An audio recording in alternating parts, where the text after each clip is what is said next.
Jumat rahimakumullah. Alhamdulillah, pada siang hari ini Allah telah memberikan kepada kita limpahan nikmat-nikmatnya. Mudah-mudahan hadirnya kita ini sebagai bukti syukur kita kepada Allah atas segala macam nikmat yang telah Allah berikan kepada kita. Salawat serta salam mudah-mudahan Allah senantiasa limpahkan kepada junjungan kita baginda Nabi besar Nabi Muhammad sallallahu alaihi wasallam beserta keluarganya, para sahabat dan juga pengikut-pengikutnya yang insyaallah kita termasuk di dalamnya. Melalui mimbar yang mulia ini di hari Jumat yang penuh barokah ini, marilah sama-sama kita tingkatkan takwa kita kepada Allah. Marilah sama-sama kita mentaati Allah, mentaati Rasulnya, melaksanakan perintah-perintah Allah dan menjauhkan larangan-larangannya. Di antara perintah-perintah Allah yang sangat dianjurkan adalah kita melaksanakan ibadah-ibadah dengan niat untuk mendekatkan diri kita kepada Allah. Hadirin jamaah rahimakumullah, segenap ibadah yang kita lakukan ini bisa kita gunakan untuk upaya kita, bisa kita gunakan sebagai sarana untuk mendekatkan diri kepada Allah. Salat kita setiap harinya bisa kita gunakan untuk sarana taqarrub ilallah. Sedekah kita bisa kita gunakan sebagai sarana untuk mendekatkan diri kepada Allah. Demikian juga zikir-zikir, demikian juga amalan-amalan baik yang ada dan pernah kita lakukan. Ini bisa kita jadikan sebagai sarana untuk mendekatkan diri kepada Allah. Dan ada satu sarana untuk mendekatkan diri kepada Allah, antara lain adalah dengan membaca Al-Quran. Hadirin jamaah rahimakumullah, jika mukjizat para rasul, jika mukjizat para nabi itu habis dan selesai pada masanya, mukjizat Nabi Soleh habis dan selesai ketika Nabi Soleh masih hidup, masih ada. Tetapi ketika Nabi Soleh sudah wafat, maka sudah selesai. Mukjizat Nabi Musa tongkatnya misalnya, maka selesailah ketika Nabi Musa telah wafat. Demikian juga mujizat-mujizat lain. Mujizat Nabi Muhammad membelah bulan, mujizat Nabi Muhammad dari jemarinya yang mulia bisa keluar air, maka selesailah sudah ketika Nabi Muhammad wafat, ketika Nabi Muhammad meninggalkan kita semua. Namun ada satu mujizat, ada satu kemuliaan yang Allah berikan kepada Nabi Muhammad, dan tentunya insyaallah ini adalah kemuliaan yang juga Allah berikan kepada kita, yaitu mukjizat yang tidak pernah putus, mukjizat yang akan terus kita saksikan. Kalau mukjizat-mukjizat Nabi Muhammad ini disaksikan dalam waktu tertentu, disaksikan hanya untuk orang-orang tertentu yang saat itu mengalami masa Nabi Muhammad, maka mukjizat ini masih terus ada dan akan disaksikan terus oleh umat, akan disaksikan terus oleh manusia, bahkan kita masih bisa dapat menyaksikannya hingga hari kiamat. Mukjizat yang dimaksud adalah mukjizat terbesar Nabi Muhammad sallallahu alaihi wasallam, yakni Al-Qur'an. Hadirin jamaah rahimakumullah, Al-Qur'an adalah kalamullah. Al-Qur'an adalah firman Allah, di mana jika kita membacanya maka kita mendapatkan pahala. Al-Quran adalah firman Allah yang Allah jaga dan Allah pelihara dari segala macam kekeliruan. Allah pelihara dari segala macam kesalahan-kesalahan. Allah subhanahu wa ta'ala berfirman, Inna nahnu nazzalna dzikra wa inna lahu lahafidun. Sesungguhnya kamilah yang menurunkan al-dzikr, kamilah yang menurunkan Al-Quran, dan kamilah yang akan menjaganya. Ada banyak nama lain dari Al-Quran, di antaranya adalah Asy-Syifa, dan termasuk nama lain Al-Quran adalah Al-Dzikr. Al-Dzikr ini adalah nama Al-Quran sebagai satu kitab yang punya sifat untuk mengingatkan.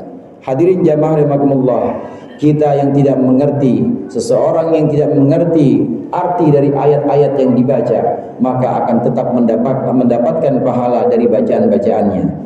Seorang yang membaca Al-Quran dalam keadaan tidak berwudu, maka setiap hurufnya Allah lipat gandakan pahalanya 10 kali lipat. Ini berdasarkan al-hasanatu bi asyri amsalihha, berdasarkan satu hadis bahwasannya setiap kebaikan itu pasti Allah lipat gandakan mulai dari 10 dan bisa hingga tak terhingga. Satu huruf yang kita baca maka 10 kali lipat ganjaran yang akan kita terima.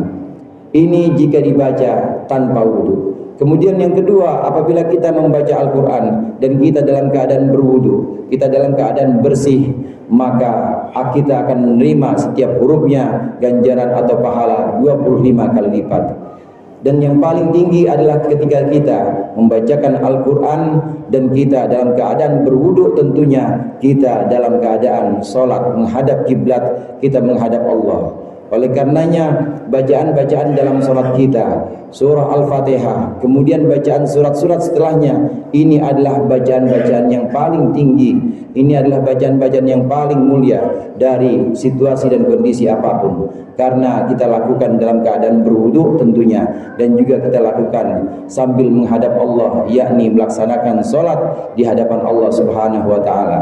Demikian mulianya Al-Quran sehingga melampaui dan mengungguli mukjizat-mukjizat nabi-nabi lain.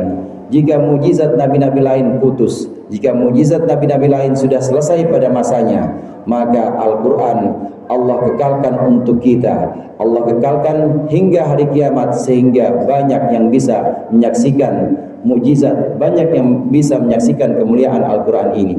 Ini yang pertama terkait dengan pahala dari bacaan Al-Quran. Kemudian yang kedua, hadirin, bacaan Al-Quran yang kita baca ini bisa juga kita niatkan untuk bertaqarrub, bisa kita niatkan untuk mendekatkan diri kita kepada Allah Subhanahu wa ta'ala. Seseorang yang disibukkan diri untuk membaca kitab Allah, seorang yang menyibukkan dirinya untuk menyebutkan ayat-ayat yang ada dalam Al-Quran, sehingga dia lupa, sehingga dia tidak sempat untuk meminta kepada Allah, maka akan Allah berikan permintaan, akan Allah wujudkan hajat, akan Allah wujudkan keinginan-keinginan lebih dibanding orang yang meminta. Mungkin orang yang meminta bisa memohonkan atau memanjatkan permohonan-permohonannya dan Allah wujudkan permohonannya.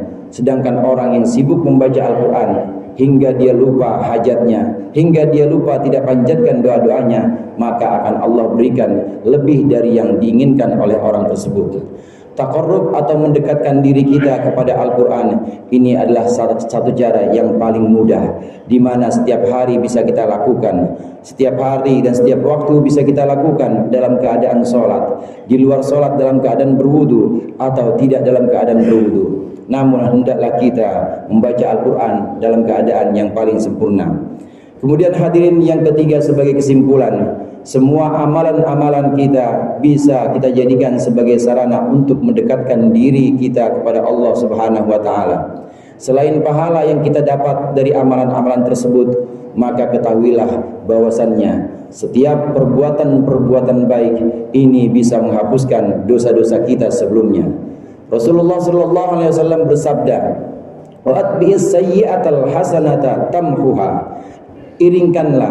Iringkanlah dan ikutkanlah perbuatan buruk atau perbuatan dosa, maka dengan perbuatan baik, maka niscaya perbuatan baik itu akan menghapus dosa-dosa yang engkau lakukan. Perbuatan baik kita sholat, insya Allah menjadi penghapus dari dosa kita sebelum sholat. Perbuatan baik kita dalam hal ini membaca Al-Quran, insya Allah ini menjadi kafarah, menjadi penghapus dosa sebelum kita membaca Al-Quran. Dan segenap amalan-amalan baik ini akan menjadi kafarah, akan menjadi penghapus dari dosa-dosa kita sebelum kita melakukan amalan perbuatan-perbuatan baik itu. Demikian murahnya Allah, demikian banyak maghfirah ampunan Allah, Allah limpahkan kepada kita umat Islam. Bisa dengan cara membaca Al-Quran, bisa dengan cara melaksanakan sholat, dan bisa dengan cara melaksanakan ibadah-ibadah yang kita niatkan untuk mendekatkan diri kita kepada Allah.